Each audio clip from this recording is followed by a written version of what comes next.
अगर आप दयालबाग आए हैं तो आपने दयालबाग में दूध तो ज़रूर पिया होगा, खेतों में नहीं तो कैंटीन में। खेतों में जाते हुए सड़क पर गौशाला की गायों से भी आपका कभी ना कभी सामना तो हुआ ही होगा। क्योंकि यीशु हुजूर ने फरमाया है कि इनके वॉकिंग और चरने, खेतों में चरने की वजह से दूध के अंदर इम्प्रूवमेंट है, जो कि देखा गया है, हो रही है। जैसे बाहर होता है ना, जानवर ड्राई हो गया, उसको छोड़ दिया सड़क पे या कसाई को दे दिया, तो दयालबाग में ऐसा कुछ नहीं है, एकदम पूरा उसको पूरी लाइफ लीड करता है वो। सभी सत्संगियों को प्यार भरा राधा स्वामी। जब आप दयालबाग आते हैं तो कई सेवा गतिविधियों के साक्षी बनते हैं।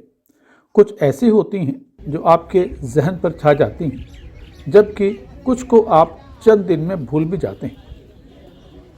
इनके अलावा कुछ सेवाएं ऐसी भी होती हैं जिनके हम इतने आदी हो चुके होते हैं कि उनके हमें होने तक का भी एहसास नहीं होता।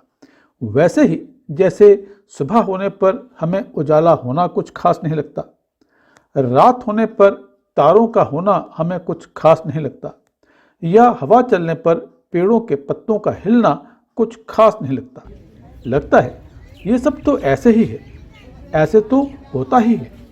आज हम बात करने वाले हैं कुछ ऐसे ही सेवा गतिविधियों की, पर इससे पहले आपसे अनुरोध रहेगा कि हमारे चैनल को ज्वाइन ज़रूर करें ताकि आपको हमारी वीडियोस लगातार मिलती रहें, और वो भी सबसे पहले। तो अपनी स्क्रीन पर दिख रहे ज्वाइन बटन को दबाएं और हमारा चैनल ज्वाइन करें। तो हम बात कर रहे थे दयालबाग की कुछ खास सेवा गतिविधियों की। अगर आप दयालबाग आए हैं तो आपने दयालबाग में दूध तो ज़रूर पिया होगा, खेतों में नहीं तो कैंटीन में। खेतों में जाते हुए सड़क पर गौशाला की गायों से भी आपका कभी ना कभी सामना तो हुआ ही होगा। पर क्या आप कभी उन सत्संगियों से मिले हैं जो हर सुबह हर शाम बिना रुके बिना थके इन गायों या अन्य पशुधन की सेवा लगातार साल भर साल के 365 दिन लगातार करते रहते हैं? आइए आपकी मुलाकात करवाते हैं इस सेवा दल के कुछ ऐसे सदस्यों से और जानते हैं इनकी गतिविधियों के बारे में। ये हमारे पास कुल 1100 कैटल हैं, जिसमें 200 करीब अभी यहाँ पे चरने आई हैं। ये सारी मिल्किंग हर्ड है, मिल्किंग में है, और बाकी जो है मेल काव्स होते हैं जो ग्रो करने वाले जानवर हो रहे हैं, वो सारे गौशाला में रहते हैं। मिल्किंग हर्ड को हम सुबह और शाम, सुबह 3 से 5 और दोपहर में 1:30-2 बजे से 4:30-5 बजे तक लेके आते हैं। खेतों में बरसीम की खेत हैं, बरसीम सरसों ये सारा चरती हैं, और इनमें भैंस भी हैं, गाय भी हैं, मिलके चरते हैं। ऊँट भी आप जैसे देख सकते हैं, पीछे ऊँट भी आए हुए हैं। तो ये सब जो है 2 घंटा 2.5 घंटा रोज़ सुबह और शाम। सुबह ये वॉकिंग करते हैं और शाम को चरते हैं। ये सिर्फ मिल्किंग, जो जिनसे दूध देते हैं, दूध देने वाले जानवर ही आते हैं। बाकी जो है उनको चारा और राशन वो सारा वहीं मिलता है।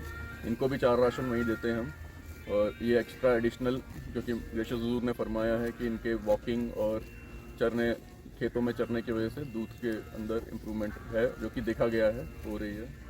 तो ये बहुत एक बड़ा स्टेप है यहाँ पे जो लिया जा रहा है। और जैसे इन्होंने बताया था ना, 1100 कैटल हैं हमारे यहाँ, तो 1100 हमारे CRC वाले जो हैं, कैटल रिहेबिलिटेशन सेंटर वाले हैं, उनको जो मेन गौशाला में जो है उनको मिला के हैं जी। मोस्टली वहाँ पे जाते हैं, जो मेल काफ होते हैं वो वहाँ पे शिफ्ट हो जाते हैं, और जो गाय ड्राई होने को होती हैं या ड्राई हो जाती हैं तो उनको हम लोग पालते हैं, मतलब उसको आवारा नहीं छोड़ते।